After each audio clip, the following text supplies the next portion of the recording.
오늘 우리에게 주신 하나님의 말씀 보도록 하겠습니다.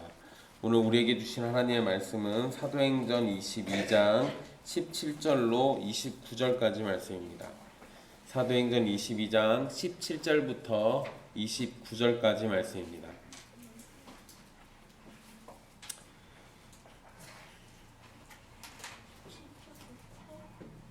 사도행전 22장 17절부터 29절입니다. 귀하신 하나님의 말씀 받들어서 읽도록 하겠습니다. 후에 내가 예루살렘으로 돌아와서 성전에서 기도할 때 황홀한 중에 봄에 주께서 내게 말씀하시되 속히 예루살렘에서 나가라. 그들은 내가 내게 대하여 증언하는 말을 듣지 아니하리라 하시거늘 내가 말하기를 주님 내가 주를 믿는 사람들을 가두고 또 각 회당에서 때리고 또 주의 증인 스데반이 피를 흘릴 때에 내가 곁에 서서 찬송하고 그 죽이는 사람들의 옷을 지킨 줄 그들도 아나이다. 나더러 또 이르시되 떠나가라. 내가 너를 멀리 이방인에게로 보내리라 하셨느니라. 이 말하는 것까지 그들이 듣다가 소리질러 이르되 이러한 자는 세상에서 없애버리자 살려둘 자가 아니라 하여 떠들며 옷을 벗어 던지고 티끌을 공중에 날리니 천부장이 바울을 영내로 데려가라 명하고 그들이 무슨 일로 그에 대하여 떠드는지 알고자 하여 채찍질하며 신문하라 한데 가죽줄로 바울을 매니 바울이 곁에 서 있는 백부장에게 이르되 너희가 로마 시민 된 자를 죄도 정하지 아니하고 채찍질할 수 있느냐 하니 백부장이 듣고 가서 천부장에게 전하여 이르되 어찌하려 하느냐 이는 로마 시민이라 하니 천부장이 와서 바울에게 말하되 내가 로마 시민이냐 내게 말하라. 이르되 그러하다. 천부장이 대답하되 나는 돈을 많이 들여 이 시민권을 얻었노라. 바울이 이르되 나는 나면서부터라 하니 신문하려던 사람들이 곧 그에게서 물러가고 천부장도 그가 로마 시민인 줄 알고 또 그 결박한 것 때문에 두려워하니라. 아멘. 이 말씀은 살아계신 하나님의 말씀입니다.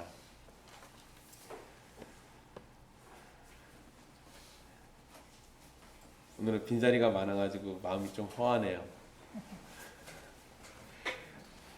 괜찮아요. 그래도 우리 식구답잖아요. 아플 때 다 같이 아프고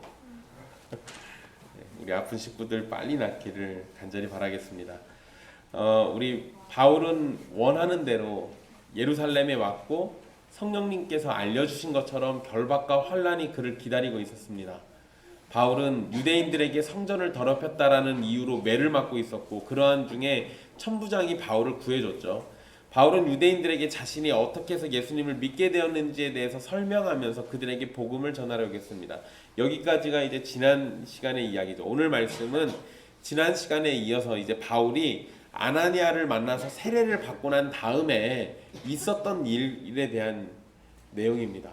그리고 그에 대한 유대인들의 반응을 기록하고 있어요.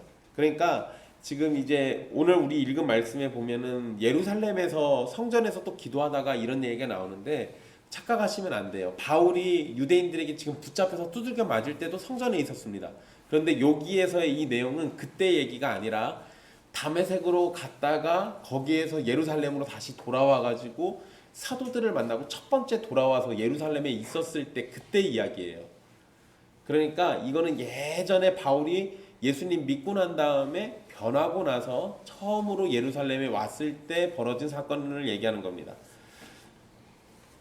어쨌든 이 배경은 지금 예루살렘이고 성전에서 기도할 때입니다. 바울은 여기에서도 자신이 성전에서 기도했다라고 말을 해요. 17절에 성전에서 나 기도하고 있었다라고 얘기하죠. 그러니까 사도 바울은 예수님을 믿고 난 다음에도 성전을 거스르는 행동을 하거나 더럽히는 행위를 하지 않았고 오히려 성전에서 경건한 신자의 삶을 수행했다라는 것을 알 수 있습니다. 여러분 이게 초대교회의 모습에 굉장히 중요한 건데요. 초대교인들이 분명히 예수님을 믿고 난 다음에도 예루살렘 성전이나 또는 회당에서의 모임에 열심히 나갑니다. 그런데 예루살렘 성전에서의 모임이거나 회당에서의 모임은 다 유대인들의 모임이었어요. 그리고 유대교의 모임이죠.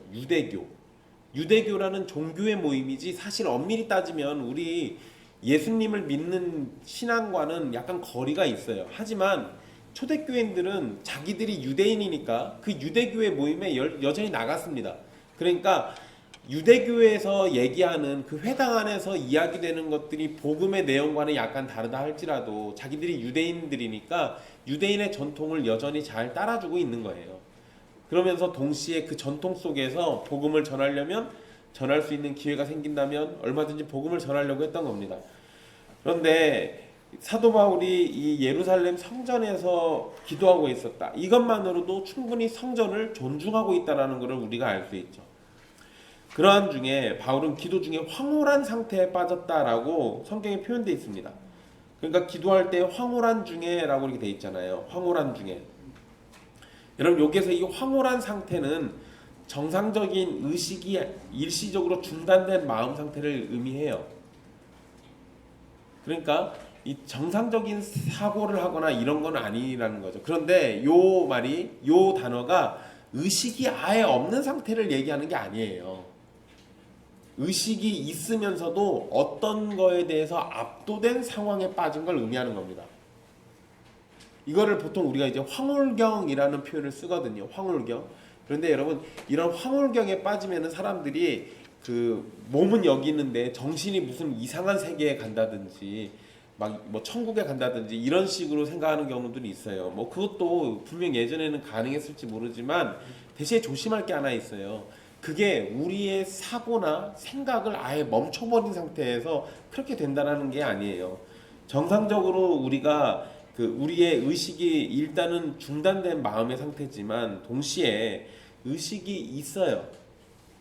단지 우리가 어떤 걸 막 꿈꿔내서 지어내고 만들어내고 이런 상황이 아니라는 걸 얘기하는 겁니다. 이게 뭐냐면요. 여러분 우리가 꿈을 꾸면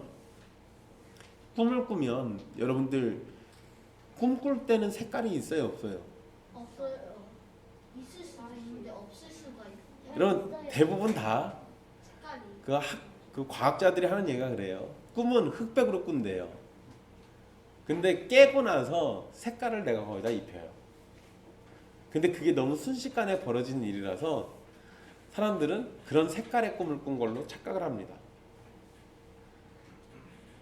그러니까 꿈을 꿀 때는 이건 우리의 의식이 없는 상태예요. 그러죠? 그런데 의식이 딱 돌아오는 순간 거기에다가 내가 의미를 부여해요. 근데 이 황홀경이라는 것도 의식이 내가 없는 상태예요. 그렇지만 여기에 그렇다고 해서 이 의식이 없다고 그래가지고 내가 마땅히 해야 할 바를 못한다거나 이런 식의 개념이 아니라 내 마음의 상태가 그거를 어떻게 움직이거나 주관하거나 개입해가지고 이 상태를 바꾼다거나 이게 안 된다는 거예요.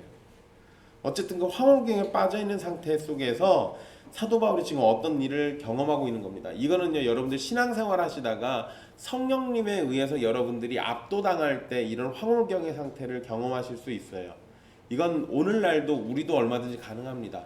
가장 흔하게 접근할 수 있는 거는 기도할 때, 또 예배하거나 찬송할 때, 이럴 때 우리가 이런 상황들을 경험할 때가 있어요. 어떤 경우 설교 시간에 말씀을 듣다가 어떤 말씀이 나를 압도해서 그 말씀에 내가 마음을 뺏길 때가 있어요. 이런 경우도 이 황홀경에 들어간 상태라고 보시는 게 맞아요. 단지 우리는 그런 것들을 어떤 신비와 자꾸 연결하려다 보니까 우리가 이 황홀경의 상태를 놓치는 겁니다. 어쨌든 어떤 의식이 있으면서도 압도된 그런 상황에 지금 사도 바울이 빠졌습니다. 근데 황홀한 중에 누구를 봤냐면 사도 바울이 예수님을 만나요. 18절에 보면 주께서 내게 말씀하시되 라고 하잖아요. 그러니까 지금 예수님을 본 겁니다. 그러면서 예수님의 말씀도 들었는데요. 예수님은 바울에게 서둘러서 예루살렘에서 나가라고 말씀하십니다. 그리고 그 이유에 대해서 바로 말씀해 주시는데 바울이 예수님에 대해서 증언하는 말을 유대인들이 듣지 않을 거라고 얘기해 줘요. 그런데 여기에서 바울이 전하는 말을 보면 바울은 아나니아를 통해서 전해 들은 대로 자신이 보고 들은 것을 유대인들에게 전하는 증인으로서의 삶을 살고 있었다는 걸 확인할 수 있습니다. 그러니까 사도 바울이 예수님을 믿고 난 다음에 아나니아에게 가서 세례받고 난 다음에 곧장 다메섹에서도 복음을 전도했었어요. 그러고 다메섹에서 그리고 아라비아에서 왔다 갔다 하면서 2년 정도 시간을 보내다가 예루살렘에 온 거예요. 이게 지금. 근데 예루살렘에 와서도 여전히 유대인들을 만나서 예수 그리스도를 증거했던 겁니다. 그러니까 아나니아를 통해 가지고 전해 들은 대로 증인의 삶을 살고 있었던 거죠. 그런데 바울은 받은 명령대로 유대인이든 헬라인이든 만나는 사람들에게 예수 그리스도에 대해서 전했는데, 문제는 예루살렘에서는 유대인들이 사도행전 9장 29절의 말씀처럼 바울의 말을 듣지 않고 오히려 그를 죽이려고 했기 때문에 속히 떠나야만 했다는 거예요. 그러니까 지금 사실 이때 주님이 먼저 나타나셔가지고 바울에게 떠나라고 알려줬던 겁니다. 바울은 예수님께서 예루살렘을 속히 떠나라고 하신 말씀을 듣고 난 다음에 바울이 뭐라고 하냐면, 자신이 이전에 했던 일들이 있으니까 예루살렘에서 더 효과적으로 예수님을 증거하는 증인이 될 수 있다고 말합니다. 그러니까 여러분, 황홀한 상태에 의식이 아예 없는 게 아니라 의식이 있으니까 자기 얘기도 하잖아요. 그러니까 이걸 오해하시면 안 된다고요. 아예 자기 생각이, 사고 같은 게 멈추거나 이런 게 아니에요. 나름대로 생각도 다 하는 겁니다. 바울은 자신에게 부끄러운 일일 수 있는 과거의 행적을 말해요. 사실은 예수님 앞에서 이 얘기 꺼내는 게 바울에게는 좀 치욕스러울 수도 있어요. 왜냐면 지금 바울이 하는 얘기가 뭡니까? 19절에 내가 주를 믿는 사람들을 가두고 각 회당에서 때리고 스데반 죽일 때도 나 옆에 있었던 사람이에요. 제가 그런 사람이니까 지금 이 얘기 하잖아요. 이걸 누구한테 하는 거예요? 예수님한테 하는 얘기예요. 자신이 예수님을 믿는 사람들 때리고 가두고 스데반이 죽을 때는 곁에서 찬성하면서 그 죽이는 일에 동참했던 사람이라고 말하면서, 내가 이랬던 사람이니까 그거를 또 유대인들도 잘 알고 있으니까, 내가 이런 사람이었던 거를 잘 알고 있으니까, 그러니까 오히려 나 같은 바울, 그러니까 바울 같은 그런 사람이 예수님을 증거하면 더 확실히 유대인들을 설득할 수 있을 거다라고 생각하고. 그럼 어떻게 바울의 말이 논리적으로 좀 이해가 됩니까? 납득이 돼요? 그러죠. 맞아요. 납득이 됩니다. 원래 저쪽에 있던 사람이 갑자기 돌아서가지고 이쪽 와가지고 야 저거 알고 봤더니 틀렸어 라고 얘기하면 오히려 더 신뢰가 가요. 아예 경험도 안 해본 사람이 그런 말 하면은 기분 나쁜데, 이것도 해보고 저것도 해보고 그러고 나서 얘기하면 이해가 되죠. 그러니까 사도 바울은 나름대로 설득력 있는 소리를 하고 있는 거예요.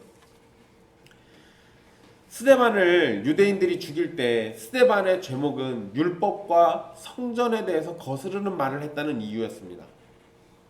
스데반이 죽일 때도 율법과 성전을 거스른다 했어요. 그 일에 누가 동참했었다고요?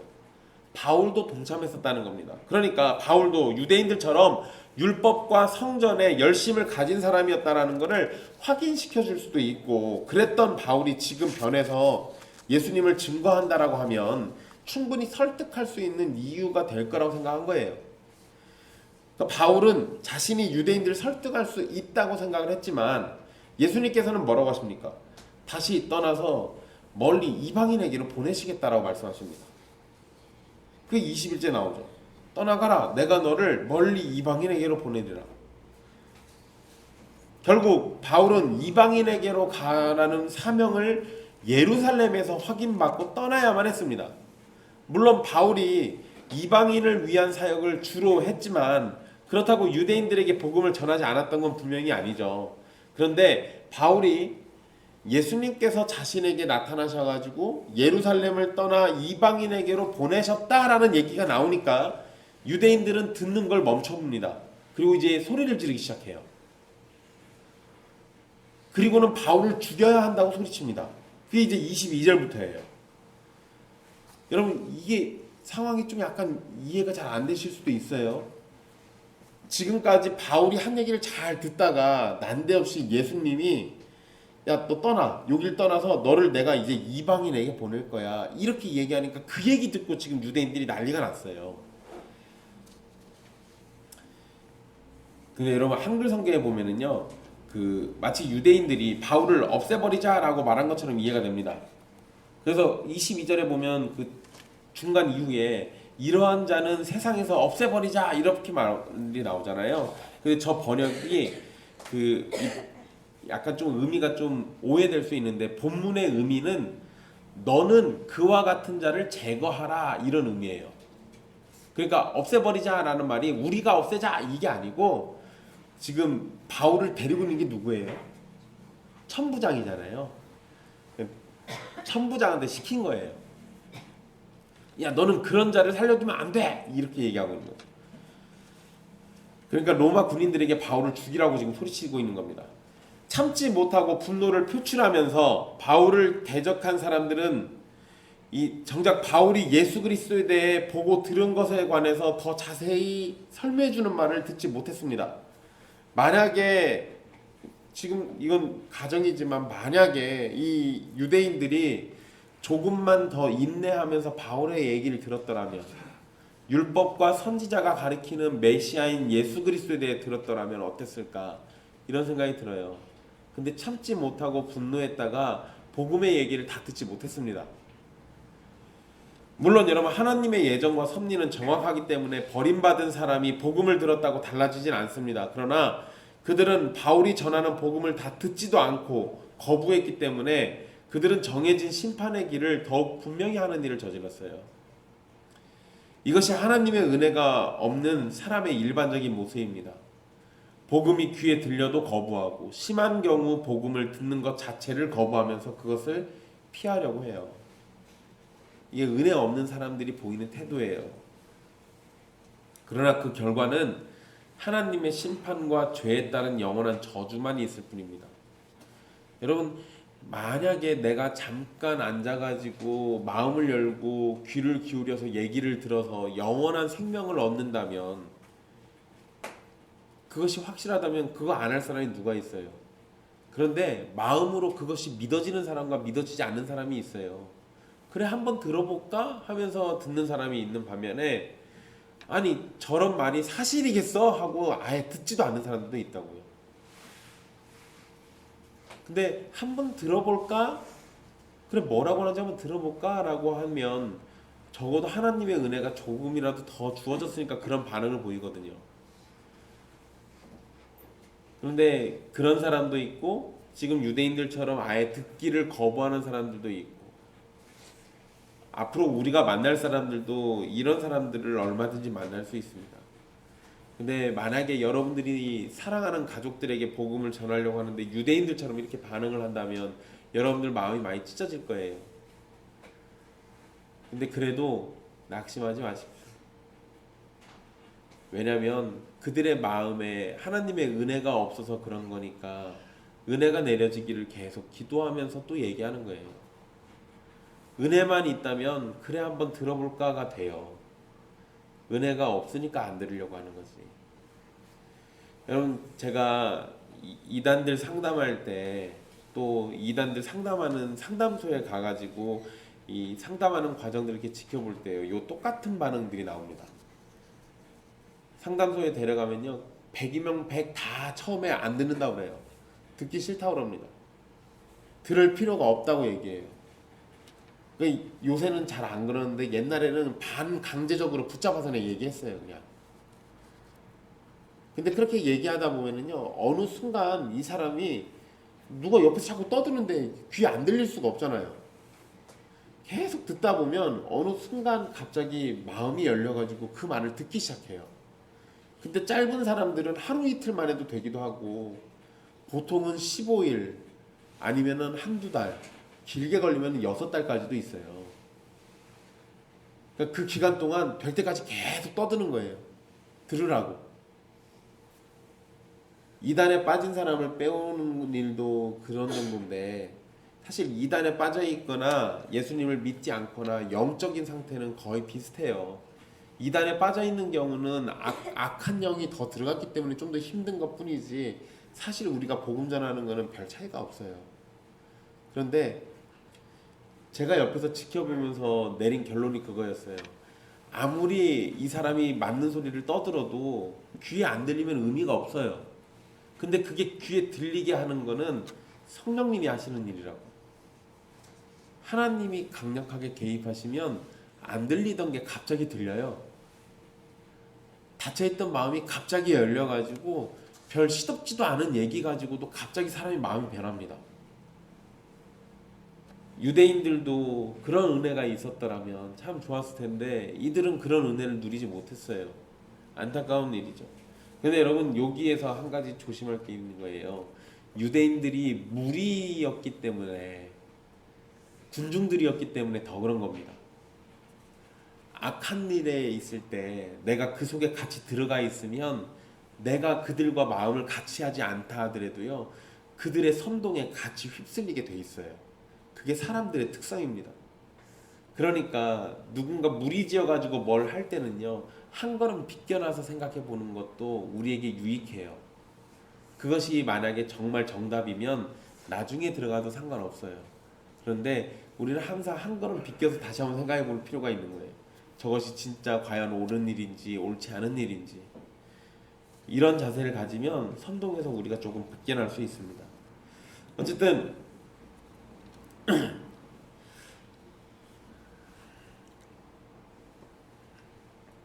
이제 23절의 말씀을 보면 유대인들이 더 극심하게 반응을 보입니다. 22절에서는 저런 사람을 죽여라 라고 로마 군인들에게 떠들었다면, 이제 23절에서는 더 떠들면서 옷을 벗어 던지고 티끌을 공중에 날려요. 이게 지금 흥분해가지고 소리치면서 옷을 벗어 던지는 건데요, 옷을 던지면서 자신들의 분노를 표출하는 건데, 그리고 이 티끌을 공중에 날렸다라는 것도, 이것도 격분한 거를 표현하는 행동입니다. 유대인들이, 그리고 이 고대 근동, 이 중동 지방이 이런 식의 행동들을 잘해요. 그래서 이렇게 되니까 천부장은 바울을 요새 안으로 데리고 가라고 명령하고 난 다음에, 유대인들이 무슨 일 때문에 소리를 지르는지 모르니까 바울을 채찍질해서 신문하라고 말합니다. 이럴 수밖에 없죠. 왜냐하면 바울이 히브리 말로 설교를 했고, 유대인들은 그걸 듣고 있다가 격분해가지고 죽이려고 하니까, 로마 사람인 천부장 입장에서는 지금 뭔 소리가 일어나고 무슨 일이 벌어졌는지 모르잖아요. 그러니까 정확하게 상황을 알고 싶었을 겁니다. 게다가 유대인들이 자기 보고 뭐라고 했냐면, 바울을 죽이라고 소리까지 쳤잖아요. 그러니까 아니 도대체 뭔 일이 벌어졌길래 얘를 죽이라고 나한테 소리치는 건가 싶으니까 더 자세한 상황을 알고 싶었을 거예요. 그런데 바울이 이전에 자기가 다소시의 시민이라고 얘기했잖아요. 다소의 시민. 그런데도 천부장이 채찍질 하려고 했던 걸 보면 바울이 심각한 죄를 지었다라고 생각하고 있는 겁니다. 그래서 다소의 시민이라고 해도 결국 유대인 중에 하나일 뿐이니까 그를 채찍질 해가지고 진상을 조사하려고 했습니다. 이제 상황으로만 놓고 보면 바울은 꼼짝없이 채찍질 당하게 된 상황이었는데, 근데 바울을 묻고 있던 백부장에게 바울이 물어봐요. 로마 시민인 사람을 재판 없이 채찍질할 수 있냐고. 그러니까 여러분 여기 잘 보세요. 바울이 지금 저는 로마 시민입니다 라고 얘기하지 않았어요. 그냥 로마 시민인 사람을 재판 없이 채찍질해도 됩니까? 이렇게 물어본 거죠. 그런데 바울의 질문은 백부장에게 지금 하고 있는 일이 로마법을 어기는 일이라는 걸 깨닫도록 해준 겁니다. 그러니까 저는 로마 시민이다라고 얘기는 안 했지만, 그렇게 얘기했을 때 아마 백부장은 정신이 번쩍 났을 거예요. 아, 얘 로마 시민이구나. 그러니까 이제 이러면 이제 어떻게 해요? 백부장이 천부장한테 빨리 가서 얘기해야죠. 여러분, 로마법에는 로마 시민이 아닌 다른 도시 사람이나 노예는 채찍질하면서 신문해도 됩니다. 로마법에 그래요. 그러니까 5시의 시민이어도 채찍질할 수 있어요. 로마법대로 하면. 그런데 로마 시민 같은 경우는 재판 없이 채찍질했다가는 큰일 납니다. 로마 시민한테는 그러면 안 돼요. 아, 유대인인데 어떻게 로마 시민이냐고? 알았어, 목사님이 설명해 줄게 그것도. 이건 우리 교회는 그런 사람이 없는데, 미국 시민이면, 한국 사람인데 미국 시민인 사람들이 있잖아. 뭐 그런 거랑 비슷한 거야 이거. 네. 마저 얘기해 줄게. 뒤에 나와 이제 그 얘기. 어쨌든 로마 시민은 재판 없이 절대 채찍질할 수 없습니다. 근데 사실 여러분, 로마 군인들이 처음에 왔을 때 바울이 저는 로마 시민권자인데요 라고 이렇게 얘기했으면 일이 아주 쉽게 끝났을 수도 있어요. 근데 처음에는 그런 얘기 안 하고 저는 5시의 시민입니다, 5시 출신입니다 이렇게 얘기했잖아요. 근데 여러분 이거 상황을 이해하셔야 돼요. 유대인들이 지금 죽이려고 바울을 둘러싸고 있는 상황에서 바울이 저는 로마 시민인데요 라고 얘기하면, 유대인들은 바울이 로마 시민권자여가지고 유대인으로 태어났어도 율법을 어긴다라고 생각했을 거예요. 그러니까 사도 바울이 괜히 그때 로마 시민권자 얘기를 안 했던 건 복음을 전하고 지금 상황을 더 악화시키지 않게 하기 위해서 어떻게든 자기가 로마 시민인 거는 감추고 있는 거예요. 예, 만약에 로마 시민권자라는 걸 미리 밝혔으면 자가 로마 시민이라서 율법을 우습게 여겼구나 이렇게 확정지었을 겁니다. 그런데 그런 일이 생기지 않게 하려고 이제 나중에서야 얘기를 하고 있는 거죠. 그리고 지금 로마 시민이라고 얘기한 상황은 뭐냐면 로마 군인들의 그 막사 안으로 끌려 들어와 가지고 거기에서 지금 붙들려서 가죽으로 묶이는 상황에서 한 얘기예요. 그러니까 주변에는 유대인들이 없어요. 그러니까 여기서는 이 얘기를 했던 겁니다. 어쨌든 이제 로마 군인들만 있는 상황에서 자신이 로마 시민권자라고 밝히고 채찍질 당하는 걸 지금 이제 피하려고 하는 거예요. 백부장은 바울이 하는 말을 듣고 천부장에 가서 얘기합니다. 그런데 우리 성경의 분위기가 약간 좀 웃겨요. 그 26절 보시면 백부장이 듣고 가서 천부장에게 전하여 이르되 어찌하여 하느냐 이는 로마 시민이라. 느낌이 어때요? 그치, 백부장이 지금 천부장을 혼내는 것 같이 들려요. 그래서 우리 성경은 빨리 현대어로 좀 바꿀 필요가 있어요. 이 말이 저 원문의 의미는 뭐냐면 어떻게 할까요? 이 사람 로마 시민이라는데요. 이 뜻이에요. 그냥 이해해줘. 옛날 어르신들 이 표현대로 이렇게 번역해놔서 그래. 그러니까 지금 백부장은 겁먹은 거예요. 겁먹어서 가서 지금 얘기한 겁니다. 어떡할까요? 로마 시민이라는데요. 여러분 로마 시민인데 그냥 채찍질하면 큰일 납니다. 근데 천부장이 명령을 했잖아요. 채찍질 하라고. 그러니까 채찍질을 하긴 해야겠는데 얘 로마 시민이니까 그냥 채찍질은 못하겠고 그러니까 백부장이 가서 천부장한테 물어본 거예요. 그냥 바로 풀어져 버리면은 백부장이 누구 명령을 어긴 거예요? 천부장이 명령을 어긴 거죠. 근다고 또 때려버리면 로마법을 어기는 게 돼요. 그러니까 백부장이 나름대로 머리 쓴 게 가가지고 이제 물어봐야, 이럴 땐 물어봐야지 뭐 어떻게 이게 맞아요. 그러자 천부장은 곧장 바울에게 와서 로마 시민이 다시 묻습니다. 그러자 바울은 아주 간단하게 그러하다 그래요. 그 27절에 나오죠. 내가 로마 시민이냐? 그러니까 그러하다 이래요. 천부장은 어떻게 시민이 됐는지를 또 질문합니다. 그러면서 자신은 돈을 많이 들여서 시민권을 샀다라고 이렇게 얘기해요. 그게 28절에 나와 있죠. 여러분 이게요. 이 당시에 로마 시민권을 돈 주고 살 수 있던 때가 있었어요. 그게 로마가 돈이 필요하면 돈으로 시민권을 팔고 이럴 때가 있어요. 왕이 새로 등극했을 때, 황제가 새로 등극했을 때, 그럴 때 또 유독 많이 이렇게 합니다.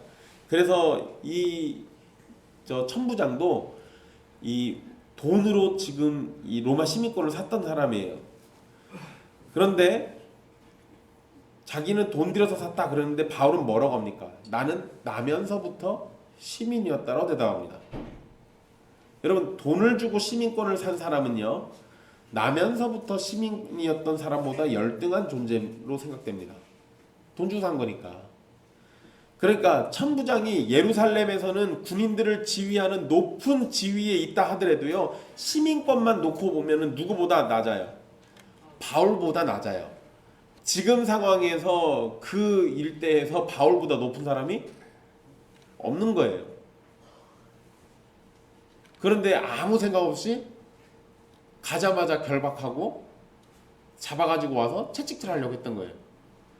만약에 그냥 채찍질 했으면 황제한테 죽었어. 로마법 어긴 거니까. 여러분 천부장은요. 근데 이제 여기서 오해하면 안 돼요. 천부장은 황제가 임명하는 자리입니다. 그만큼 천부장은 굉장히 높은 위치예요. 군인으로서 상당히 높은 위치가 천부장이에요. 일반 그냥 이런 부대장 정도가 아니라는 거죠. 그리고 천부장 이러니까 원래대로 말 표현대로 하면은 밑에 1000명의 부하가 있어야 돼요. 백부장 그러면 100명의 부하가 있는 게 맞는 거고. 그런데 이 당시 이 로마법의 로마 질서대로 하면요. 천부장 밑에는 600명 정도의 부하가 있었습니다. 600명. 그러니까 지금 그냥 오늘날 딱 그냥 부대원 숫자로만 하면은 대대장 정도 돼요. 이 정도면. 한 대대에 500명 정도 되니까 대대장이나 연대 정도 수준 된다고 해요. 연대가 좀 더 커요. 근데 이거는 어쨌든 굉장히 높은 자리예요. 그런데 이런 자리에 올라가기 위해서 이 천부장의 이름이 글라우디오 루시아거든요. 근데 이 글라우디오 루시아는 로마 시민권을 돈 주고 샀고 천부장이 되기 위해서 엄청난 노력을 한 사람이에요. 황제가 임명하는 자리니까 이거 아무나 못 올라간다고요. 그러니까 나름대로 굉장히 열심히 살았던 사람이에요. 그런데 아무리 이랬어도 바울은 태어나면서 그냥 로마 시민권자였어요. 그러니까 이거는 오늘날로 치면은 그냥 흙수저하고 금수저 차이예요. 그러니까 천부장은 흙수저고 바울은 금수저예요. 태어나면서부터 이미 급이 달라요. 그래 이제 여러분 바울이 다소에서 태어났다라고 분명히 했는데 그리고 예루살렘에서 자랐기 때문에 로마 시민권이라는 게 잘 이해가 안 될 수도 있습니다. 그런데 바울의 아버지나 할아버지가 시민권자였어야 돼요. 이러면 그리고 그들이 시민권을 가졌던 거는 성경에 나와 있지도 않고 역사 기록에도 없기 때문에 정확히 모릅니다. 그런데 그냥 그 당시 역사적인 배경으로 놓고 생각해 보면 로마에 엄청난 공을 세웠던 사람이거나 아니면 돈이 엄청 많은 부자였을 가능성이 있어요. 제가 생각할 때는 로마에 공을 세운 사람이라고는 하기가 어려워요. 그러면 사도 바울이 유대인이고 바리새인으로서 살기가 아무래도 좀 어렵습니다. 그러면 한 가지 남은 거는 바울 집안은 엄청난 부자 집안이란 얘기. 그거밖에 없어요. 금수저 맞다니까요. 금수저 맞아요.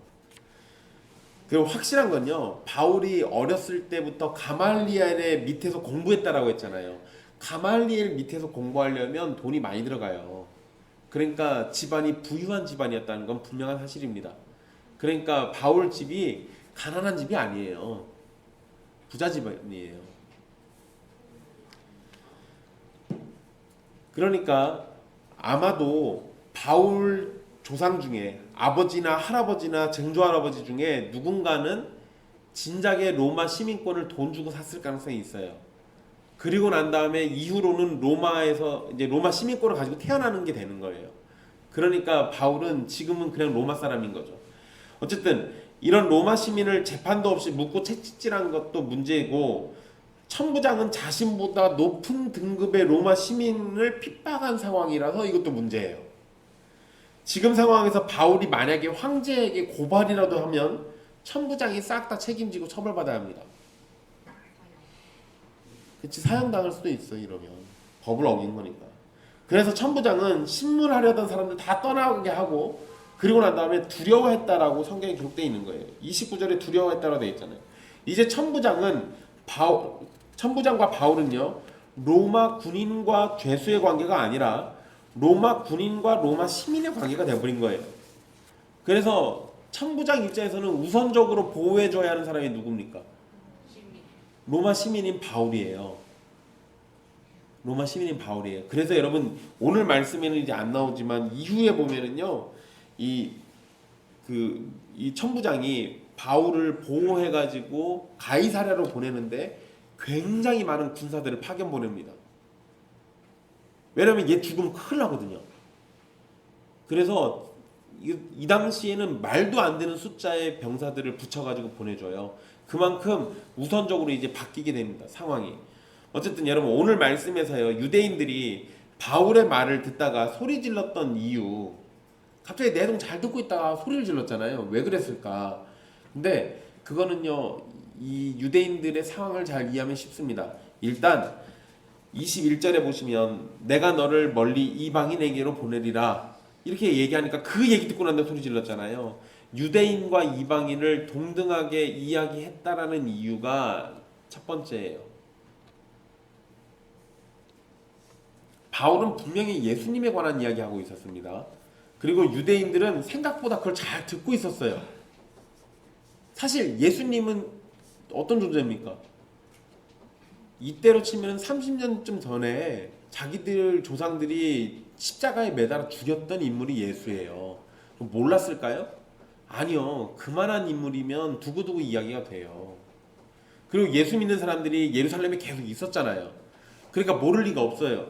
그런데도 예수님 얘기할 때 잘 듣고 있었습니다. 그런데 예수님이 다른 얘기도 아니고 예루살렘을 떠나 이방인에게로 가라라는 말을 하자 이 사람들이 소리 질렀어요.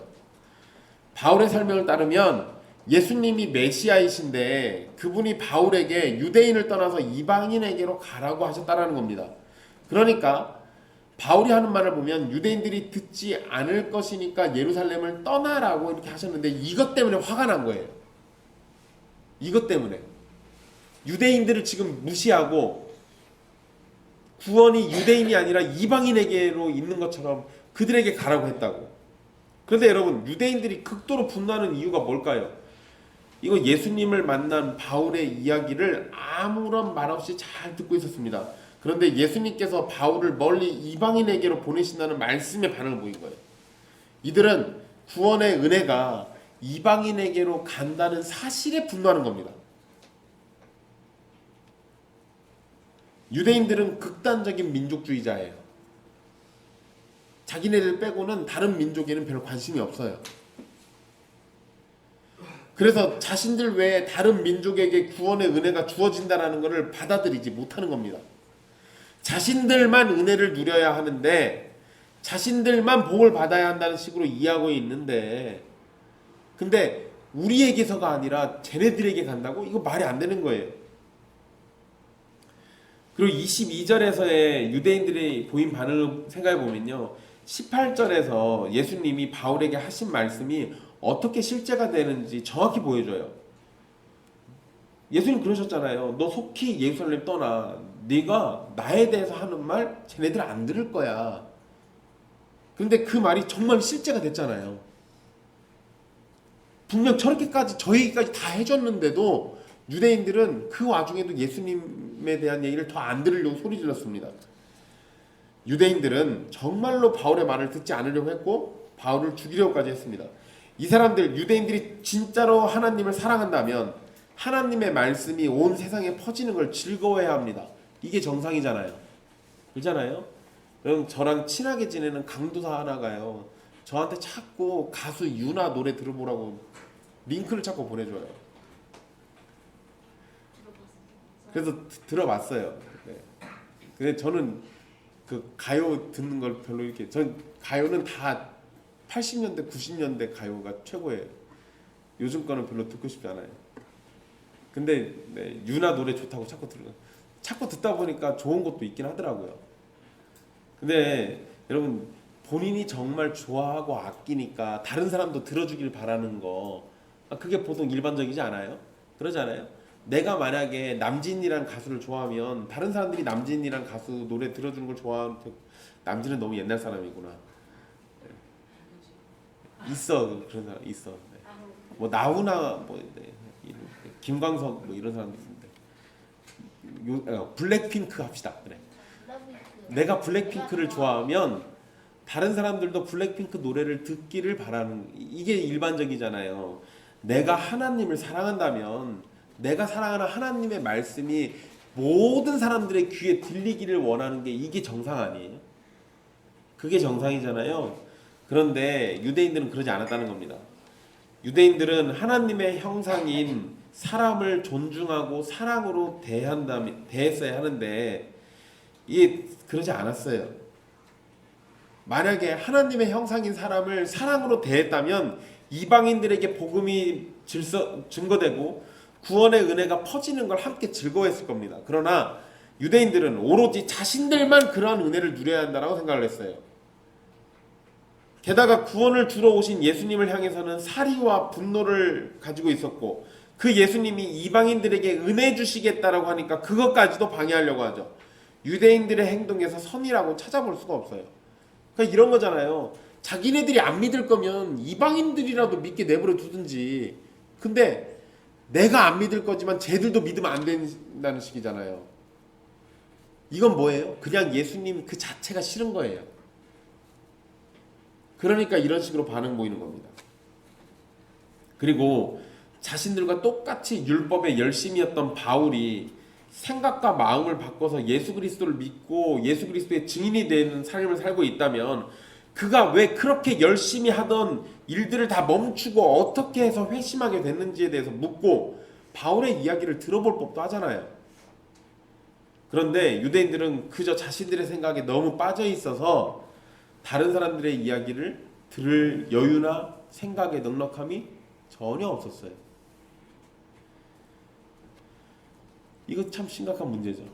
여러분, 여기에 비교할 게 하나 있습니다. 바울도 자기 생각이라는 게 있었습니다. 오늘 말씀에도 나와요.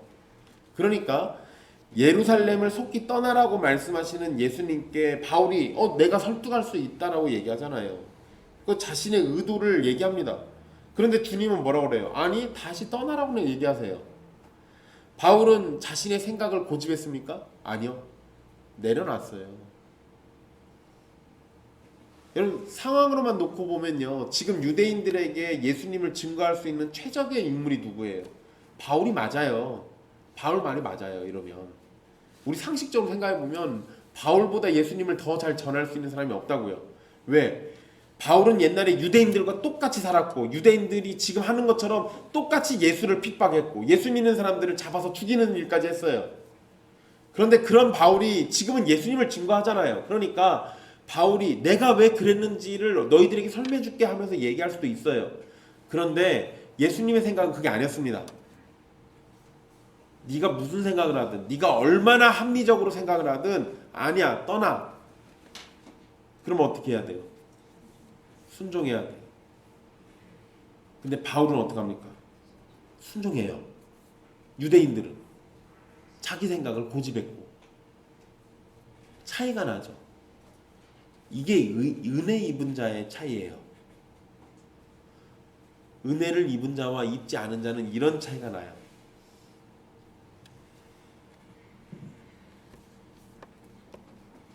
오로지 자신만을 사랑하게 되면 다른 사람이 어떻게 되든지 상관하지 않는 일이 벌어지게 됩니다.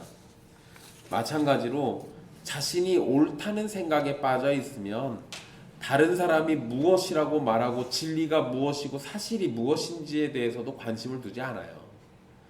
그런 사람들이 집단을 이루게 되면 광기에 사로잡힌 무리가 되고 그런 무리는 무엇이든지 정죄하고 부시고 망치려고 합니다.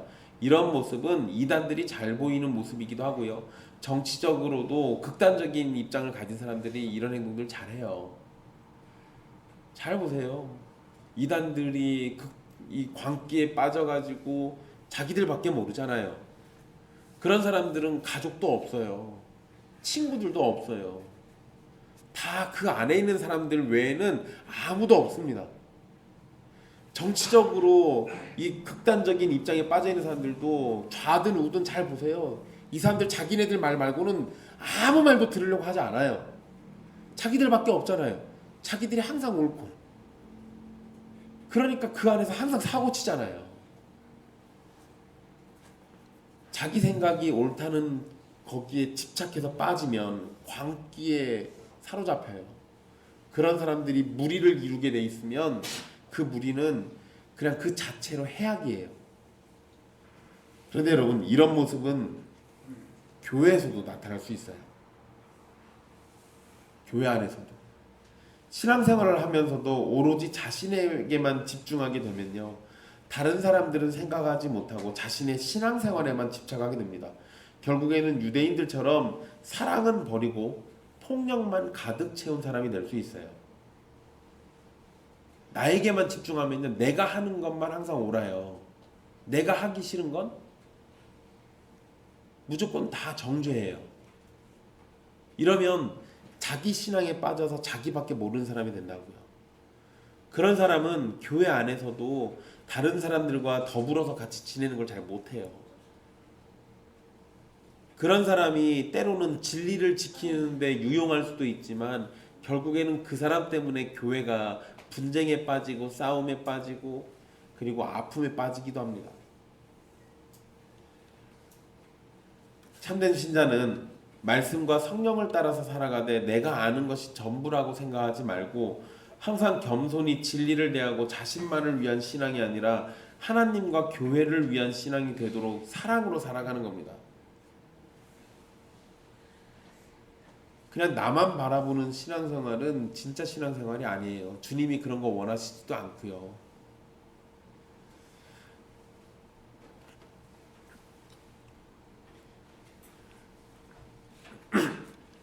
그럼 여러분 아까 로마 시민권에 대한 이야기 좀 다시 해드릴게요. 바울이 로마 시민권자인 것을 밝힌 장면에서 어떤 사람들은요, 바울이 변했다라고 말하는 사람도 있습니다.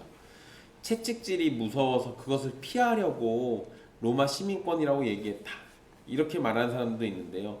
이게 과연 비겁한 모습인가 또는 잘못된 모습인가 이렇게 평가할 수 있을까, 이런 걸 생각해 볼 필요가 있을 것 같아요. 유대인들 앞에서는 로마 시민이라는 사실을 밝혔으면 바울은 바로 목숨을 건질 수 있었을 겁니다. 대신에 유대인들에게 설교할 기회는 못 얻었을 거예요. 그래서 유대인들과 함께 있을 때는 로마 시민이라는 걸 말하지 않았고, 로마 군인에게는 로마 시민이라는 사실을 밝혀서 보호를 받게 됩니다. 이런 걸 우리는 지혜롭다라고 하는 거예요.